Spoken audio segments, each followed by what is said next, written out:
नमस्कार। आज 3 दिन बाद मैं फिर से एक बार आपके सामने अपराध की एक और घटना लेकर आया हूँ। मैंने बताया था कि मैं शहर के बाहर था, अपने गृह जनपद में था और मैंने भी वादा किया था कि मैं 3 तारीख को आपके सामने उपस्थित हो जाऊंगा। आज का वाकया भी जिला लखनऊ का है। तारीख थी 23 जून 2003। आज की घटना की शुरुआत कुछ इस तरह से थी कि जनपद बस्ती के रहने वाले एग्जीक्यूटिव इंजीनियर श्री राम सजीवन चौधरी ने लखनऊ के 3/397 विशाल खंड गोमती नगर में रहने वाले अपने दामाद राधेश्याम चौधरी, जो पीडब्ल्यूडी विभाग, पब्लिक वर्क्स डिवीजन या हिंदी में लोक निर्माण विभाग में जूनियर इंजीनियर थे, उनके घर पे सुबह 9 बजे फोन किया लैंडलाइन पर। 1 बार किया, 2 बार किया, 3 बार किया, लेकिन किसी ने रिस्पॉन्ड नहीं किया, फोन नहीं उठा। वो परेशान हुए।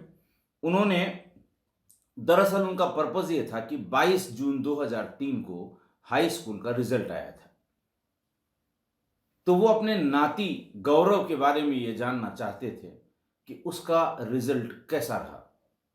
इस गरज से उन्होंने सुबह 9 बजे ही फोन किया था। फोन जब नहीं उठा तो पास के रहने वाले एक ठेकेदार को उन्होंने फोन किया। चूंकि वो खुद भी एग्जीक्यूटिव इंजीनियर थे और उनका दामाद जूनियर इंजीनियर था, बहुत अच्छे डिपार्टमेंट यानी पीडब्ल्यूडी में था, तो उस ठेकेदार को फोन किया कि घर पे जाके देखो और उनसे कहो मुझसे बात करें। ठेकेदार उस घर पे गया। घर मैंने बताया था 3/397 विशाल खंड में। उसने कॉल बेल दबाई, कई बार कॉल बेल दबाई, लेकिन कोई रिस्पांस नहीं मिला। लौटकर उसने राम सजीवन चौधरी जी को यह बताया कि आपके दामाद की कार और मोटरसाइकिल दोनों दरवाजे के सामने खड़ी हैं, जहां खड़ी होती थी। मैंने कई बार कॉल बेल दबाकर कोशिश की कि कोई रिस्पांस आ जाए। दरवाजा, मुख्य दरवाजा भीतर से बंद है और किसी ने भी कॉल बेल की घंटी का रिस्पांस नहीं दिया। ये सुनकर थोड़ा सा घबराए उनके ससुर श्री राम सजीवन चौधरी। उन्होंने पास में रहने वाले अपने कुलीग, जो एग्जीक्यूटिव इंजीनियर थे, श्री जैन, उनके यहां फोन किया कि जरा देखिए,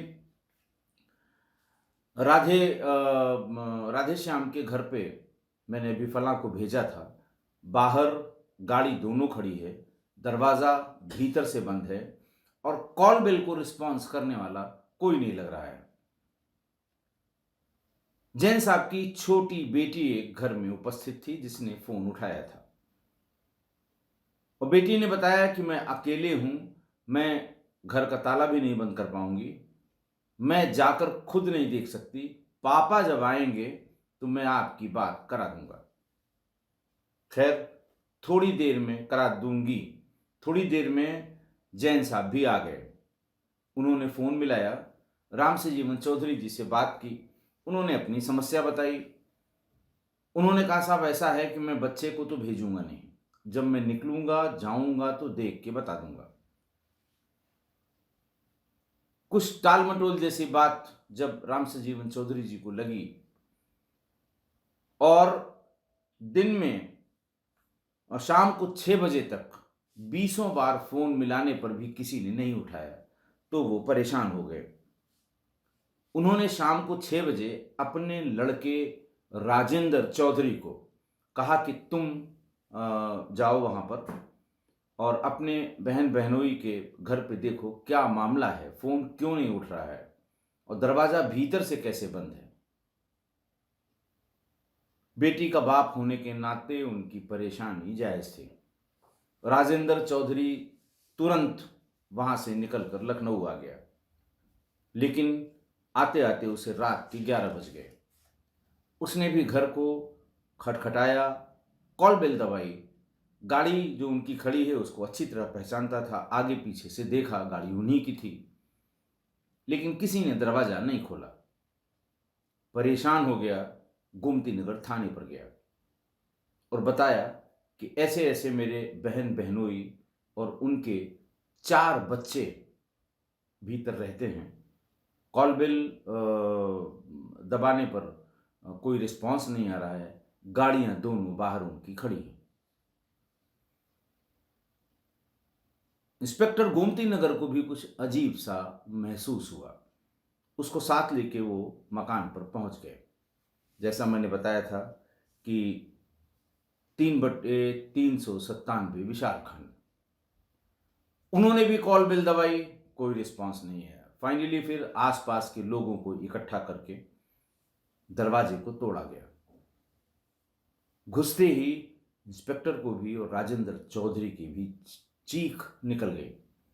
ड्राइंग रूम में ही उनके बहनोई राधेश्याम चतुर्वेदी और उनकी बहन इंद्रावती, जिनकी उम्र 45 साल थी, बड़ा बेटा गौरव जिसकी उम्र 16 साल, बिटिया दीपिका जिसकी उम्र 11 साल और सबसे छोटा बेटा वैभव जिसकी उम्र 6 साल।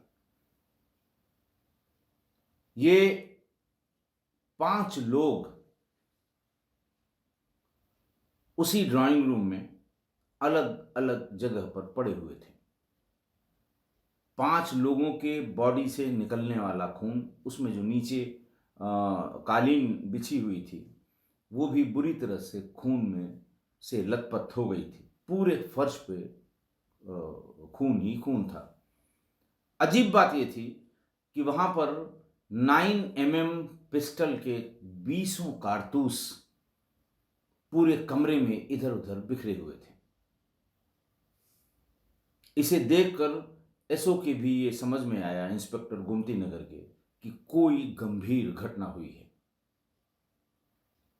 सभी शवों पर गोलियों के निशान थे, लेकिन घर में या ड्राइंग रूम में, भीतर बेडरूम में, कहीं भी कोई सामान अपनी जगह से हटाया, गिराया या लूटा नहीं गया था। इस तरह के किसी भी प्रकार के वहां निशान नहीं थे कि घर के भीतर किसी ने लूटपाट करने के बाद ये हत्याएं की हों।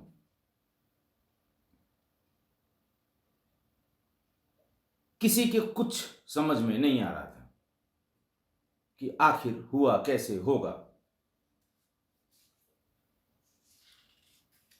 पुलिस ने फौरन 5 शवों का पंचायतनामा करके और बॉडी को पोस्टमार्टम के लिए भेज दिया। इतनी भीड़ जमा हो गई, बड़ा पॉश इलाका है विशाल खंड का, बड़े बड़े बंगले हैं, बड़ी बड़ी कोठियां हैं। जिसने भी सुना कि इस घर में 5 लोगों को गोली मारकर मार दिया गया है, सब इकट्ठा हो गए। पुलिस ने अपनी जांच पड़ताल शुरू की। पुलिस ने सबसे पहले उनके ससुर को बुलाया। साला मौजूद था, मृतक का ससुर को बुलाया और उससे पूछताछ की कि ऐसा इन्होंने क्यों किया होगा।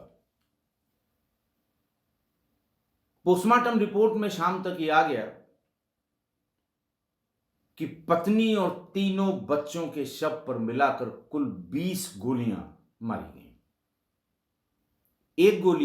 सिर्फ एक गोली राधेश्याम चौधरी को लगी है कनपट्टी पर, और एक ही गोली 9mm की उस पिस्टल में, मैगजीन में बची हुई है। यानी इत्मीनान से मैगजीन में 10 की कैपेसिटी होती है उस जमाने में, वो मार्क उसका नहीं पता, लेकिन 10 की कैपेसिटी सामान्य रूप से होती है। 10, 15 और ग्लॉक में 20 की कैपेसिटी।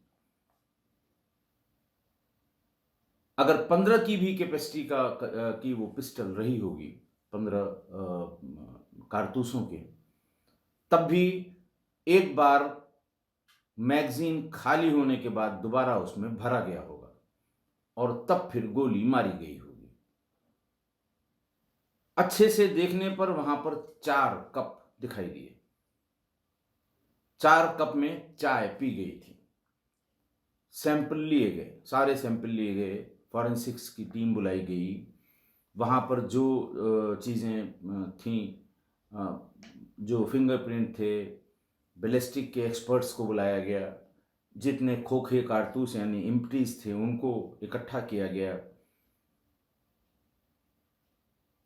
पिस्टल उनकी वहीं पर मौजूद थी, उसको कब्जे में लिया गया बैलिस्टिक एक्सपर्ट्स को दिखाने के लिए कि क्या इतने कारतूस इसी पिस्टल से फायर किए गए हैं। तो पुलिस ये परेशान थी कि साहब इतने लोगों को मारने के बाद लूट भी नहीं हुई है।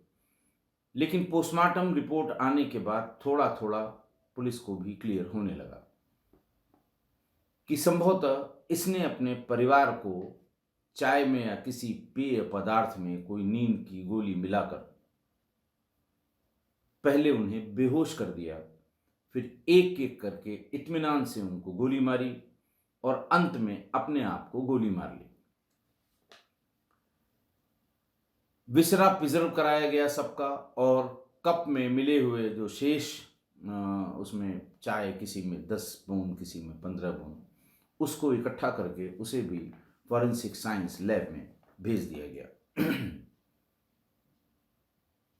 जो उनके यहाँ सुबह दूध देने वाला जो आदमी है, 8 बजे वो दूध दे गया था, उससे भी बातचीत की पुलिस ने। उसने बताया कि करीब 8:10 या 15 मिनट रहे होंगे, मैंने दरवाज़ा खटखटाया और दीपिका ने बाहर आकर दूध ले लिया। मैं भी दूध देकर चला गया। मुझे ये ध्यान नहीं है कि उसने दरवाज़ा बंद किया या नहीं किया। और ससुर राम सजीवन का ये कहना है कि मैंने डॉट 9 बजे फ़ोन किया था। सुबह अखबार पढ़ा, पता लगा हाई स्कूल का रिजल्ट आया है, तो मैंने सोचा गौरव के रिजल्ट के बारे में पता कर लूं। यानी ये सारी घटना सुबह 8 से 9 के बीच में हुई होगी। उस समय एसएसपी लखनऊ थे श्री विजय कुमार। उन्होंने बताया कि ये शुद्ध रूप से हत्या करने के बाद आत्महत्या का केस है। It's a open and shut case. इसमें किसी भी प्रकार से बाहर से आना और हत्या करना और उसके हत्या करने के उद्देश्य का कोई प्रमाण अब तक नहीं मिला है। विजय कुमार साहब ने आगे प्रेस ब्रीफिंग में यह भी बताया कि राधे श्याम की डायरी मिल गई है। डायरी में वो जगह जगह उसने लिखा है कि उसका काम करने में मन नहीं लगता, नींद भी नहीं आती, और ये बताया गया कि वो पिछले 3 सालों से डिप्रेशन का मरीज है। डिप्रेशन की दवाइयाँ, डॉक्टरों के पर्चे, सब कुछ उसके घर से बरामद हो गए। उनके ससुर से पूछा गया कि क्या आपको जानकारी थी कि वो डिप्रेशन का मरीज है? उसने कहा हाँ साहब, मुझे जानकारी थी।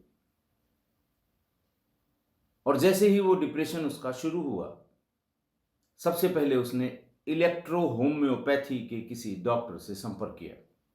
3-4 महीने उसका इलाज कराया।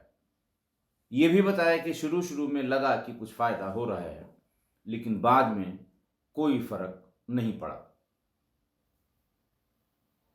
फिर इन्होंने बीएचयू जाकर आयुर्वेद का जो डिपार्टमेंट है वहाँ आयुर्वेदिक इलाज कराना शुरू किया। महीनों वो भी इलाज कराया, लेकिन कोई सुधार नहीं हुआ। लौटने के बाद उसने पिछले 15 दिनों में योगा का कोई क्लास ज्वाइन किया। किसी ने उसको बताया कि अगर रेगुलर योगा करेंगे तो ये बीमारी अपने आप ठीक हो जाएगी। आप जानते ही हैं, ज्ञान देने वालों की कोई कमी नहीं है, फ्री में ज्ञान बांटने वालों की कतई कमी नहीं है, रायचंदों की कोई कमी नहीं है। उस समय चूंकि इंटरनेट नहीं थे, इसलिए लोग जानकारी या तो सुनी सुनाई बातों पर, या जो लोग इसके भुक्तभोगी हैं और किसी डॉक्टर से उनका मर्ज ठीक हो गया, कोई भी मर्ज हो, तो उसकी आम शोहरत पर फट उसके यहाँ चले जाते हैं अपने मर्ज का इलाज कराने के लिए। तो ससुर ने बताया कि जब उन्होंने जो केजीएमयू के डॉक्टर थे नरोत्तम लाल, उनको पहली बार दिखाया था, उन्होंने पर्चे पे डायग्नोसिस लिखी थी कि ये शिकार हैं डिप्रेशन के, और ये भी लिखा है कि इस प्रकार का डिप्रेशन सुसाइडल टेंडेंसी ले आता है।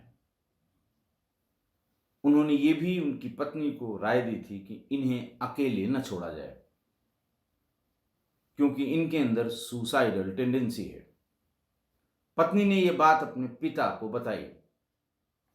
पिता ने इनके ऑफिसर से बात करके इन्हें 3 महीने की छुट्टी दिलवा दी, मार्च, अप्रैल और मई की, और यह कहा कि इन्हें कतई किसी कीमत पे अकेले न छोड़ा जाए। उनकी पत्नी साय की तरह, बच्चे भी साय की तरह उनके आसपास ही रहते थे। डॉक्टर के यहां ले जाना हो या कहीं मार्केट जाने की जिद करें तो सब लोग साथ साथ जाते थे।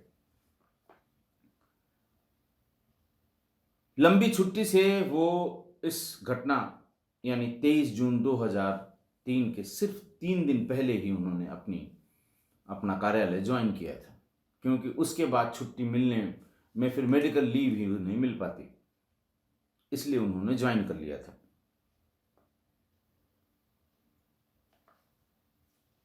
कुल मिलाकर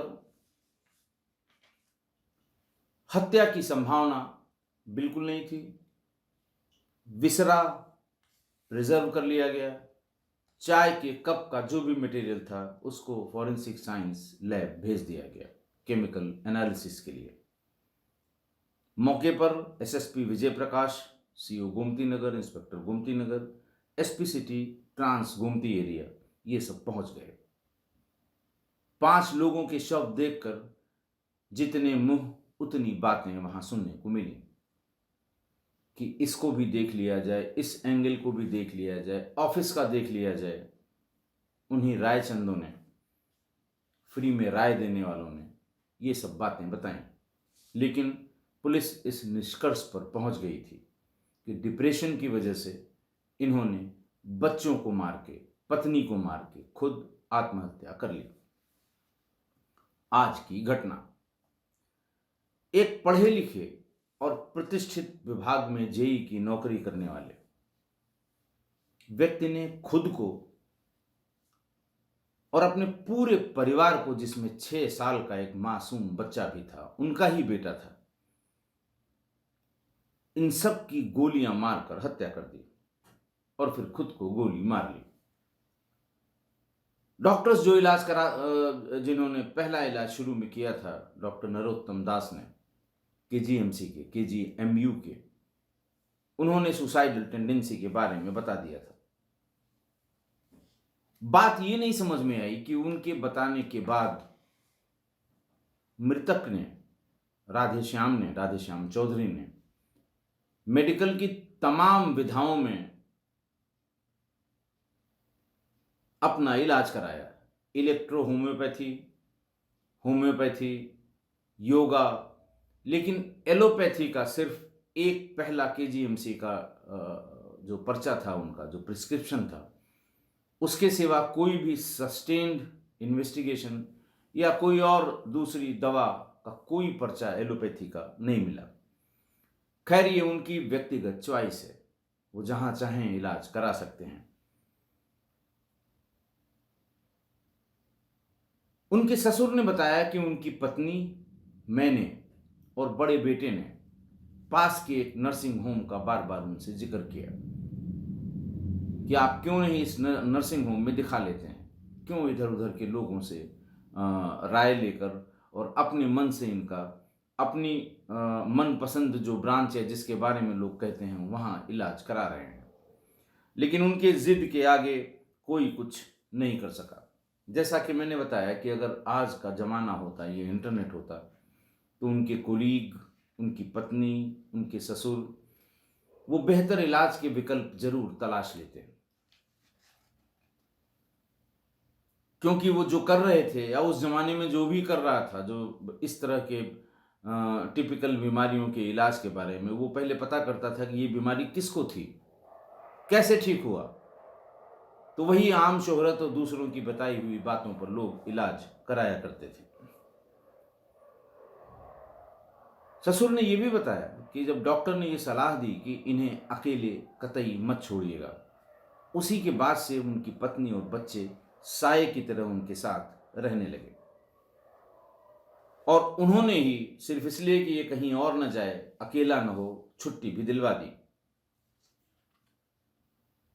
सुसाइडल टेंडेंसी के बारे में पूरे परिवार को पता था, इसीलिए वो लोग आसपास इर्द गिर्द बने रहते थे। लेकिन एक बात सबके दिमाग से उतर गई कि उनके पास एक लाइसेंसी पिस्टल भी है। वैसे तो ये बताने वाला कोई नहीं बचा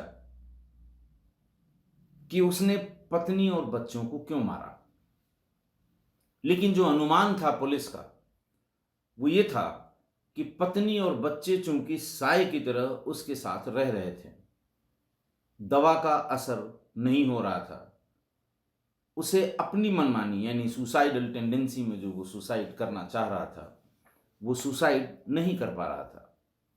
शायद इसलिए पहले सबको मारकर फिर उसको जो करना था यानी आत्महत्या करनी थी, वो आत्महत्या कर ली। दूसरा ऑप्शन और भी है कि उसको ये पता था कि मेरे मरने के बाद मेरी पत्नी और इन बच्चों को बहुत परेशानी होगी। अपनी आर्थिक हालत, अपनी तनख्वाह, अपने पेंशन और बाकी जो चीज़ें हैं वो आदमी हमेशा दिमाग में रखता है कि मेरे बाद क्या, कहाँ, कैसे खर्च किया जाना है, कौन खर्च करेगा। शायद उसकी ये दिमाग में आ गया कि मेरे जाने के बाद ये लोग बहुत परेशान होंगे और मेरे मरने के बाद भी सारे लोग मुझे ही दोष देंगे कि खुद तो चले गए और इन लोगों को परेशान कर दिया। शायद ये भी उसके दिमाग में हो कि बजाय इसके कि मेरी पत्नी और बच्चे परेशान हों, इन सबको भी मार दिया जाए ताकि मरने के बाद मुझे कोई भला बुरा न कहे। देखिए, वैसे तो वो डिप्रेशन या अवसाद का शिकार था, लेकिन सुसाइड का प्लान उसने बहुत परफेक्टली बनाया था, बहुत सोच समझकर, सारे प्रॉस एंड कॉन्स डिस्कस करके, अपने आप से डिस्कस किया होगा, तब उसने ये प्लान बनाया था कि अगर सोते समय मैंने किसी एक को मारा, 3 बच्चों और पत्नी में पहले किसी को मारेंगे, उनमें से अगर कोई जग गया, चिल्लाया या भागा या झपट कर मेरी पिस्टल छीन ली, तो एक तो जिस किसी को भी मैं मारूंगा उसकी हत्या का एक गवाह तैयार हो गया, दूसरा इस जुर्म में मुझे जेल भी जाना पड़ सकता है। इसलिए उसने ये प्लान किया कि पहले सबको मार के, ताकि कोई ये बताने वाला ना हो कि किसने मारा, फिर मैं अपने आप को गोली मारूंगा। एक चीज और इससे समझ में आती है कि वो प्रोफेशनल किलर नहीं था, क्योंकि वो श्योर नहीं था कि मैंने जितनी टैबलेट्स उसमें डाली हैं उससे उसको पीने वाला या उसको कंज्यूम करने वाला मरेगा कि नहीं मरेगा। प्रोफेशनल्स ये सब जानते हैं, जहर खुरानी के गैंग वाले जानते हैं कि इतनी टैबलेट्स हम डालेंगे कि हम उसे लूट लेंगे, तब तक वो होश में नहीं आएगा और बाकी बाद में वो होश में आ जाए, मुझसे क्या लेना देना। जहर खुरानी के गैंग आज भी ट्रेन्स में, बस में, रेलवे स्टेशन पर और बस अड्डों पर सक्रिय रहते हैं, लेकिन बहुत कम लोग जहर खुरानी के शिकार ऐसे हैं जिनकी मृत्यु होती है। अगर वो बीमार हैं या किसी तरह कमज़ोर हैं, कम डोज में ही वो मर जाए बात अलग है, लेकिन वो सब प्रोफेशनल होते हैं, वो प्लान करके ऐसा करते हैं। इसलिए उसने एक मैगजीन की 10 गोलियां, ऐसा अनुमान है कि 10 गोलियां पहली मैगजीन में पड़ी होंगी, तो उसने पहले एक एक करके तीनों बच्चों और पत्नी के सिर पर, फोरहेड पर गोली मारी। फिर वो श्योर नहीं हुआ कि पता नहीं मरेंगे कि नहीं मरेंगे, उठ के खड़े ना हो जाएं, तो उसने एक एक गोली सीने पर मारी। फिर शायद उसको ये कंफ्यूजन हुआ होगा कि पता नहीं हार्ट वाली जगह पे मारा कि दूसरी जगह मारा, तो उसको भी श्योर करने के लिए जिधर गोली मारी थी बाएं पर मारी थी, तो सबको दाएं में भी गोली मारी। फिर भी वो कंफ्यूज रहा कि पता नहीं सही जगह पड़ी कि नहीं पड़ी। उसने कनपटी पे सटा के सबको गोली मारी, चारों लोगों के। सबके शरीर पर गोलियों का पैटर्न एक जैसा था। इसीलिए ये निष्कर्ष निकाला गया कि किस तरह उसने किया होगा। इसकी संभावना कम है कि एक कोई सपोज करिए पत्नी को अगर पहले मारा है तो सारी गोलियां पहले पत्नी को मारी फिर अगले पे, क्योंकि वो उसको लगता होगा कि आवाज आएगी, ऐसा ना हो कोई उठ के खड़ा हो जाए, इसलिए जल्दी जल्दी पहले राउंड की गोलियां उसने मार दी थी। ऐसा कयास लगाया जा रहा है उसके पैटर्न पे, जो गोलियों का पैटर्न डेड बॉडीज पे था। और शायद जब लास्ट में 2 गोलियां बची तो उसने अपने ऊपर भी यही आजमाने की कोशिश की होगी, एक कनपटी पे मारूंगा और एक सीने में मारूंगा। लेकिन कनपटी की गोली मारने के बाद सीने तक हाथ पहुंचने की नौबत ही नहीं आई, इसीलिए मैगजीन में एक गोली शेष थी। लेकिन यह भी इन्वेस्टिगेटर्स का अनुमान है कि यही रहा होगा। कुल 20 गोलियां मारी गई पोस्टमार्टम के हिसाब से, और जो एम्प्टीज वहां पे खोखे जो बरामद हुए उसके हिसाब से भी, जिनमें से एक उसने अपने आप को खुद को मारी थी और एक गोली बची हुई थी। यहां सबसे बड़ी चूक ये हुई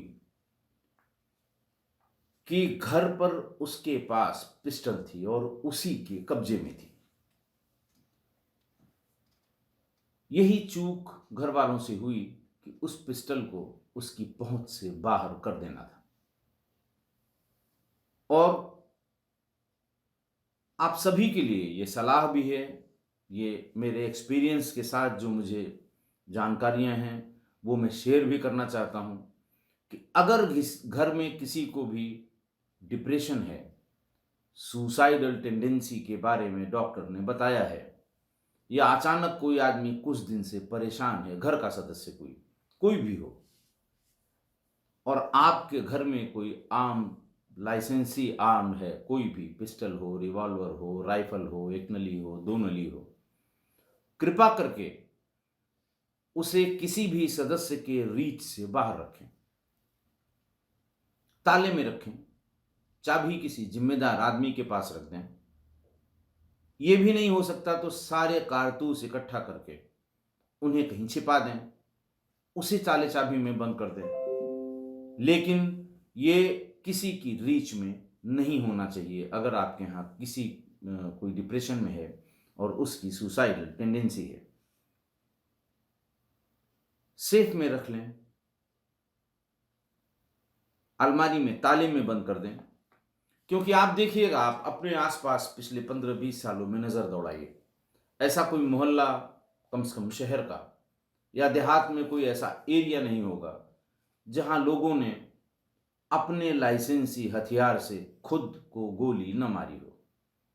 मैं ऐसे दसियों केसेस जानता हूं। देश में तो बहुत कई ऐसे केसेस हैं, बड़े बड़े सीनियर पुलिस ऑफिसर्स ने डिप्रेशन में अपनी सर्विस रिवॉल्वर से भी और अपनी पर्सनल जो उनके रिवॉल्वर है उससे भी खुद को गोली मारी है। तो उनका अकेला होना और आर्म्स का उनकी रीच में होना, ये दोनों सुसाइड के कारण हैं। आप नज़र दौड़ा के देखिए, बहुत से लोग आपको ऐसे मिलेंगे जिन्होंने जैसे ही अकेले हुए अपना आर्म्स लाइसेंस निकाला और लाइसेंस आर्म जो उनके पास है वो निकाला और खुद को गोली मार ली।